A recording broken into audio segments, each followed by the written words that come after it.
Hi guys, and welcome back to part 3 of What Your Teacher Prep Program Didn't Tell You.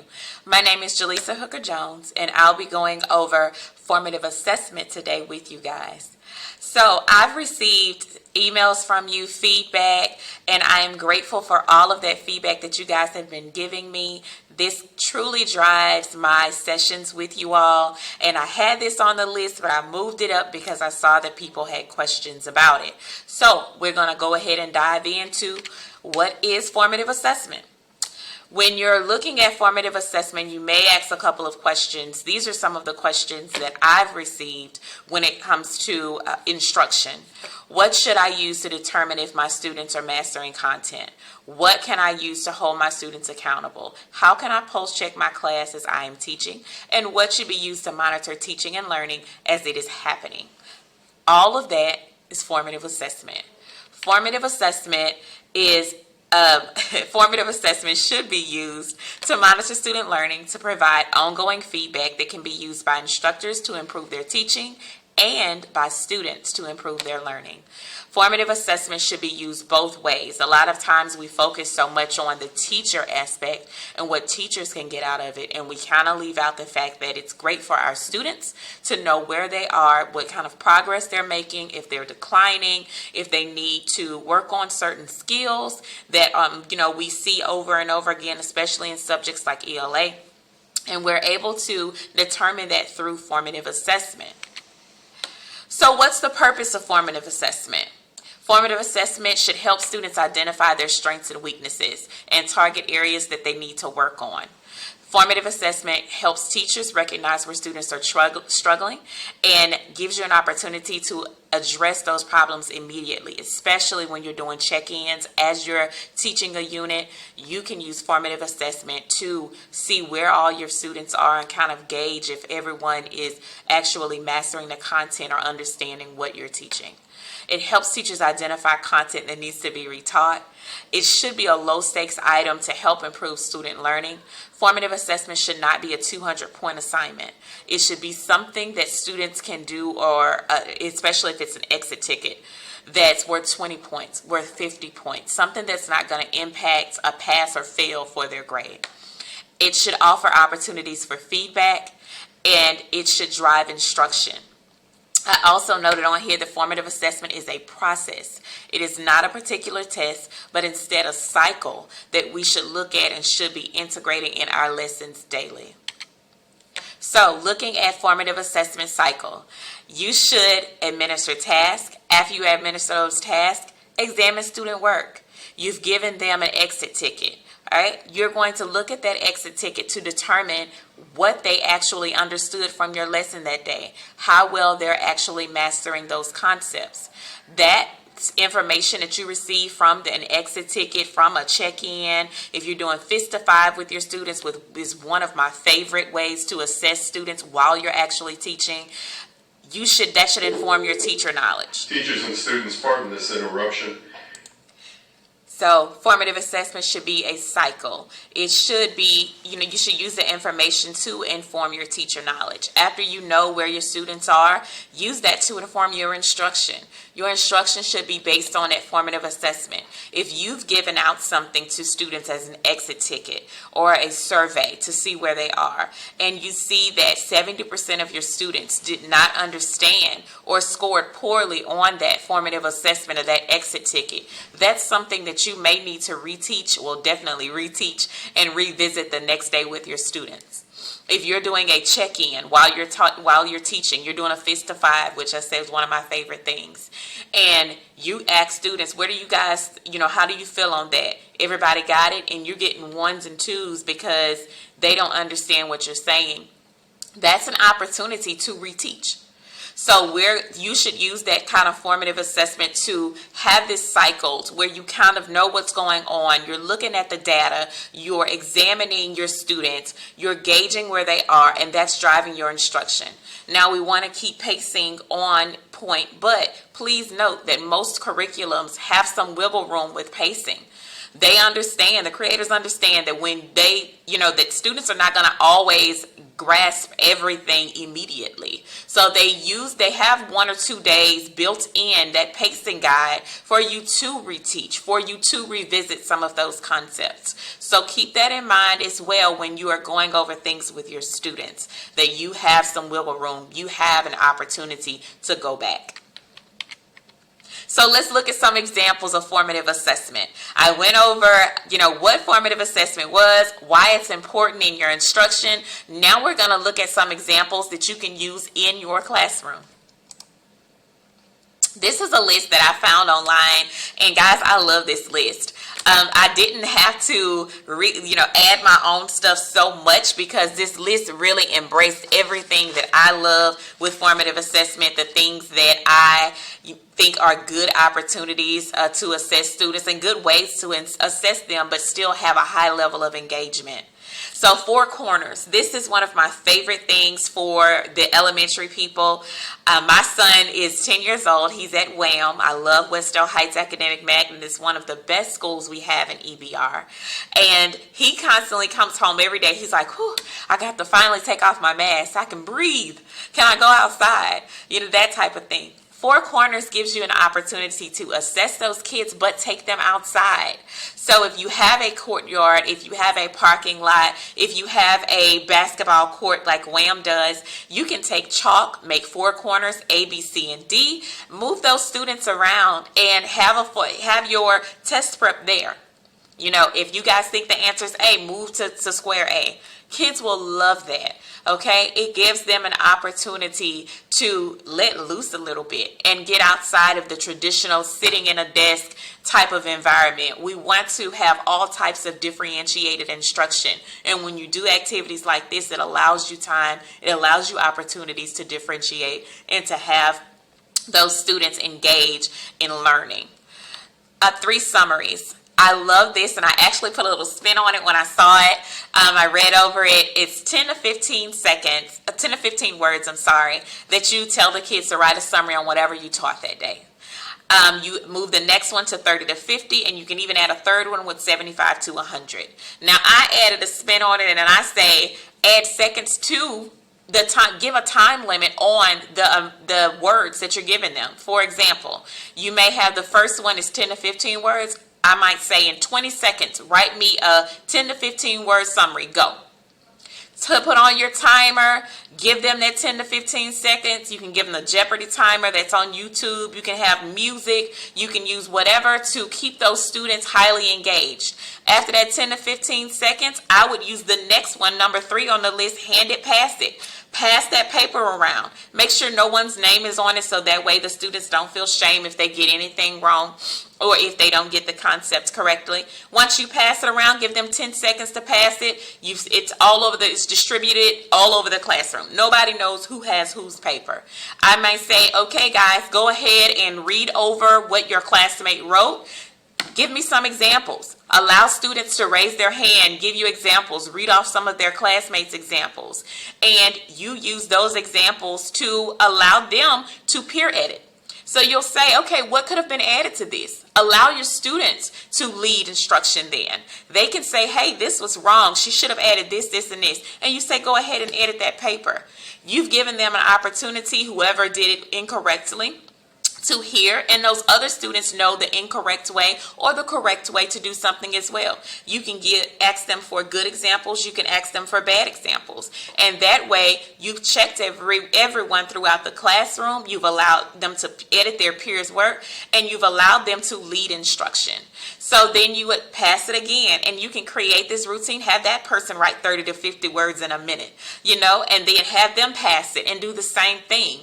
But you have a high level of student engagement. You are assessing your students' knowledge. You know what's going on if you have certain concepts that are just being missed.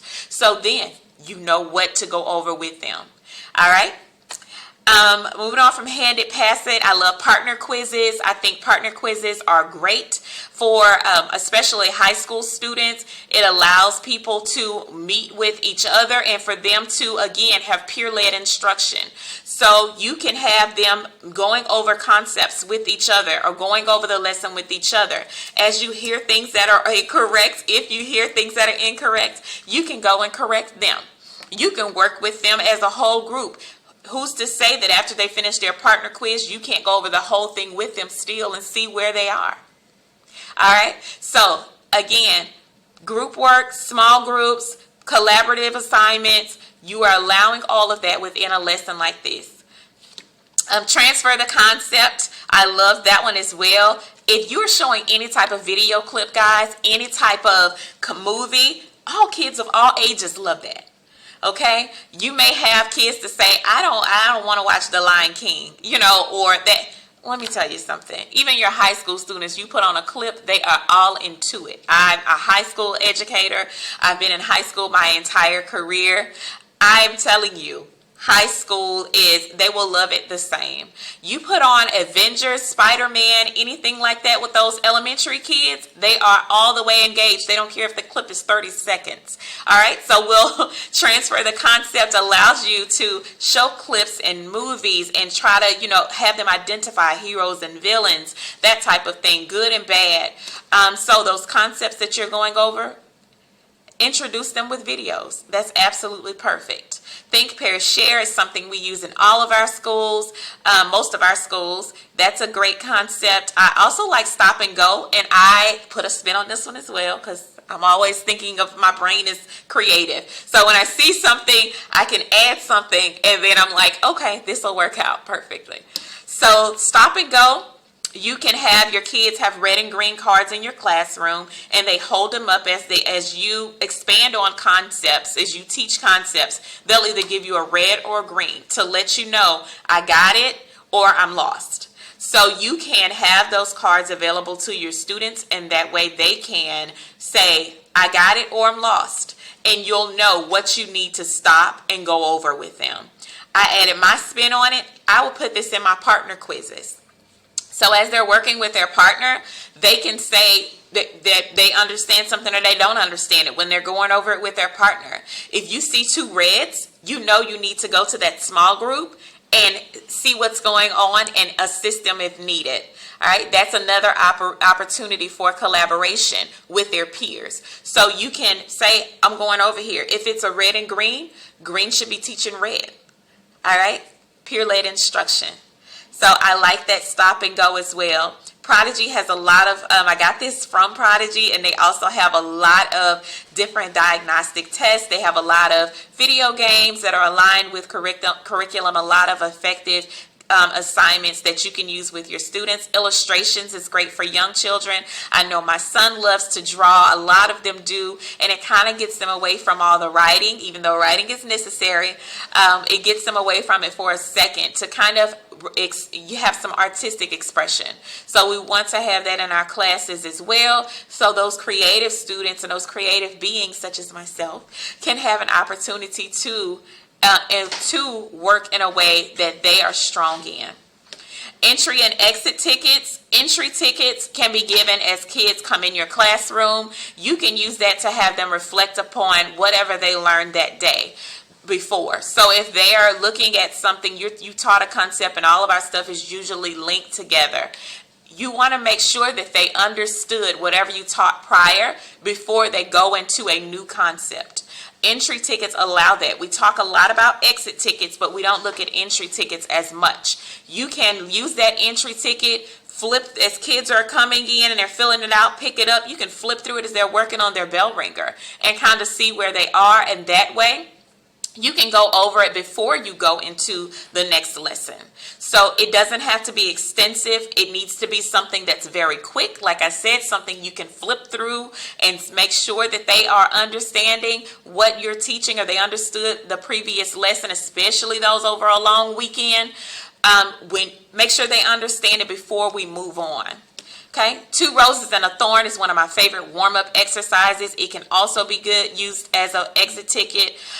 1-minute papers, a great way to reflect at the end of the day. It's not going to be excessive because you're only giving them a minute, and it's going to be brief. So you'll be able to do that with them. Roll the die is also another great one that I liked on this list as well. The things that I would add to this list, I love having charts, round robin charts around the classroom where you may pose a question and you have students take sticky notes and they write what their response is on there. You know, again, you don't have to use their names because with formative assessment, you're gauging where all your students are. But if you wanted to use names as well, that'd be great so you can see Sally's not getting it. She hadn't gotten any of the concepts that I've went over with this unit. I need to have an intervention with her. Okay, all of these formative assessments and the data that you're collecting should show you that. So that's something that I love to add as well. You can also use our Google documents, our Google suite to have test quizzes. You can use Google Forms, you can use Excel spreadsheets, you can use Jamboard, all of these different apps that are available through Google. Every teacher has access to them. So the little 3 dots you have on the side up here, you would click here, not there. Hold on, y'all, let me get out of this and then I'll be able to, let me add a screen. All right, so the dots here, you're going to add on your Google apps and you can see everything that is available to you through Google. You can also add things from Google and that they have available for you in the App Store. So if you see something here that you say, you know, I heard about this, but I don't see it on here directly, that's fine. Go to the Google App Store, add it from there, and you can use all of these products in your classroom. All right, so moving right along, I just showed you some examples. We've already identified the purpose of formative assessment. We've identified the formative assessment cycle. Now I'm going to show you a tracker that you can use for formative assessment in your classroom. This is a tracker that I created, so feel free to use whatever you want, but this is something that's available to you through my website. If you go to my website, which is posted on my YouTube link, and I'll also post it in the Google form, you will be able to access this daily formative assessment tracker. So we have each day listed here. We have student name listed on this side. You can add the week, and you'll know, this is the one you're using all week long. You can add notes here as well for students. So say you get Bobby, and Bobby has on formative assessment 2 every week. He's doing poorly and also on the exit ticket. What are we going to do to intervene for Bobby? Are we offering any type of remediation, which we should be offering some type of intervention, some type of remediation for that child? We would look at that and we could track that data here. Now, Bobby may say, I'm doing well in your class. I don't need any type of intervention. Okay, you can also have, this data tracker to use with parents and to show parents and your administration how you have been looking at Bobby's grades and you saw the decline. So if you have saw the decline, you're justified as an educator to offer assistance to that child. Now, that child and the parent don't have to accept it, but most of them will. So you'll be able to meet with the parent if you need to, if it's necessary, or meet with your administration to be able to show them your justification for Bobby's intervention or remediation that he needs after school or early in the morning or on the lunch hour, whatever you decide for that child. So it allows you to be able to see exactly what's going on with a student as they are progressing through your class. So you don't have to use every one of the columns here. This is bell ringer, formative assessment 1, formative assessment 2, exit ticket, and homework. I have a key here if you didn't know that. I know some of you probably said, I figured that out. That's fine. But I do have a key at the bottom. You also can edit the document. I have second hour DFAT where I just simply went here and I duplicated it. And it gave me an opportunity to type in. So say I want this to be third hour DFAT. I can, and I have the same document, but I can add different student names and I can have it for different classes. And right now with this one, so I have this is first, second, third. Say your planning is 4th hour. I have everything I need for every class. All right, you can put notes here, and it can be your remediation notes. You can add any type of tab you want. So you can add tabs here at the bottom. You can add a sheet, and you can have any type of notes you want for these children. You could have here, remediation / intervention, and you can use that to track notes on the intervention schedule or the time that you're meeting with those students. So that's the Daily Formative Assessment Tracker. Very simple, very easy, and like I said, you can access it through my website.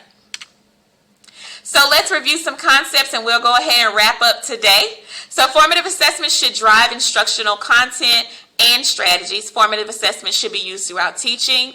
It should be used to identify students' strengths and weaknesses. It should involve detailed feedback. It should be low stakes grading items. Again, guys, I can't stress this enough. These are not items that are impactful to, negatively affect the student's grade.